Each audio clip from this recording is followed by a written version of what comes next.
Já primeiro ano, então vamos para o capítulo 4 e 5 da apostila, tá bom? Vamos lá? Capítulo 4 e 5. Capítulo 4 fala sobre as características hidrográficas, sobre hidrografia. O que é hidrografia? O estudo dos rios, né? Claro, né? Então você tem os principais conceitos sobre hidrografia. Quais são esses conceitos? Então vamos lá. Rio principal e rio afluente. O rio principal, então o conceito de rio principal e bacia hidrográfica está interligado. Primeiro lá, o que é bacia hidrográfica? Bacia hidrográfica é uma região alagada por vários rios.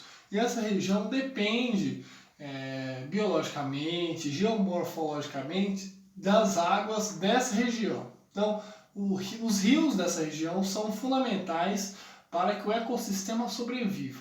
Tá? Isso é uma bacia hidrográfica. É uma região que tem um perímetro determinado, que tem alguns rios que abastecem a área. Tá? Dentro desse conceito de bacia hidrográfica, você tem lá rio principal e afluente. O rio principal é, óbvio, o principal rio da bacia hidrográfica, né? E os afluentes são aqueles que oferecem água para esse rio. Então você tem lá o rio Amazonas, que é o principal rio, e os outros rios que fornecem água, né, para o rio Amazonas, que é o maior e o que oferece maior quantidade, volume de água para a bacia, tá bom? Essas bacias hidrográficas, elas podem ter vários tipos de escoamento, de foz, né? O final desse rio, ele pode ser tanto no continente quanto em outro rio, então nós temos uma diferenciação aí. Endorreica é um rio que vai desaguar em outro rio dentro do oceano. Exorreica é um rio que vai desaguar no oceano, tá? Arreica vai desaguar num território arenoso. E a criptorreica vai desaguar no subsolo, bom? Outras características aí da hidrografia, da ciência hidrográfica. Falésia quer dizer o paredão. Então você tem lá no litoral, por exemplo, um paredão de rocha imenso, e o nome disso é falésia, tá? E é o choque da água nesse paredão. Península, por exemplo, Península Ibérica, você olha no mapa lá, aí tem Portugal e Espanha, é na pontinha da Europa, né? E todos os lados são cercados de água, exceto um. Isso é uma península, é quando você tem uma porção de terra, quase todos os lados são preenchidos por água, exceto um, que é o lado que vai ligar com o continente. Isso é uma península, tá? Baía é quando você tem uma cavidade, tá? E os golfos é quando você tem uma grande abertura, por exemplo, o Golfo dos Estados Unidos, né? O Golfo do México. Você tem uma grande abertura, uma grande cavidade para entrar a água do oceano, tá bom?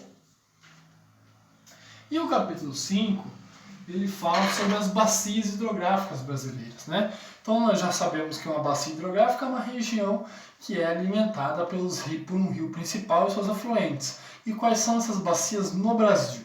Tá? Então vamos lá.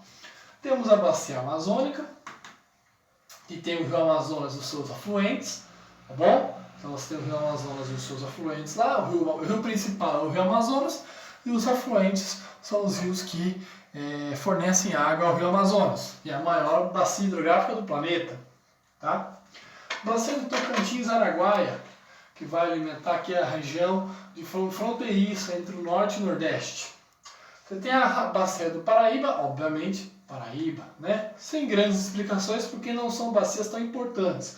As mais importantes são a Amazônica, a Platina e a São Francisco, tá? Bacia Platina é a mais fundamental economicamente do Brasil. Por quê? É a região que é o centro econômico do Brasil, tá? Que é o centro-sul, e também ela alimenta os países vizinhos. Você pega aqui a Argentina, Paraguai, Uruguai, então todos têm relação com essa bacia hidrográfica da Platina. Por quê? A bacia que nós chamamos de Platina, ela na verdade é a união de três grandes rios, tá? De três grandes bacias. Então você tem a bacia do Paraguai, a bacia do Paraná e a bacia do Uruguai. Três rios principais, o Paraná, Paraguai e Uruguai, que formam essa bacia Platina, tá? Que é fundamental para o centro-sul brasileiro. A bacia do São Francisco, que o rio São Francisco é o Velho Chico, o que salva o sertão nordestino, né? O sertão nordestino sofre com uma seca muito grande, né?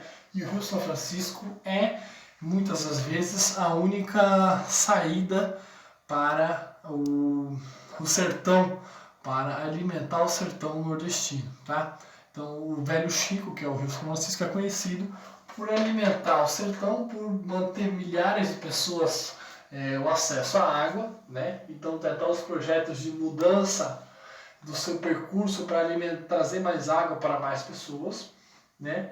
Então, você tem lá, a bacia do Amazônica é a principal do planeta, tem a maior biodiversidade, né? Pega o Brasil e os países vizinhos aqui, fronteiriços.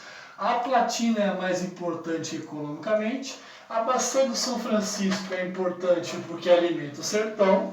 E os aquíferos, o que é um aquífero? É uma água subterrânea que tem na apostila também. Então, por exemplo, você tem o território, você tem a porosidade, ou seja, igual a nossa pele. Você tem os buraquinhos, né, do solo. Nesses buraquinhos, quando chove, começa a escorrer a chuva, entrar a chuva e infiltrar, né? E lá no fundo do terreno começa a formar os lençóis freáticos, né? Começa a formar os aquíferos, ou seja, uma reserva de água embaixo da terra por causa dessa porosidade da nossa terra, né? Do nosso solo. E esses aquíferos são importantes, obviamente, para a extração de água em locais que não têm acesso à água e ao saneamento básico, né?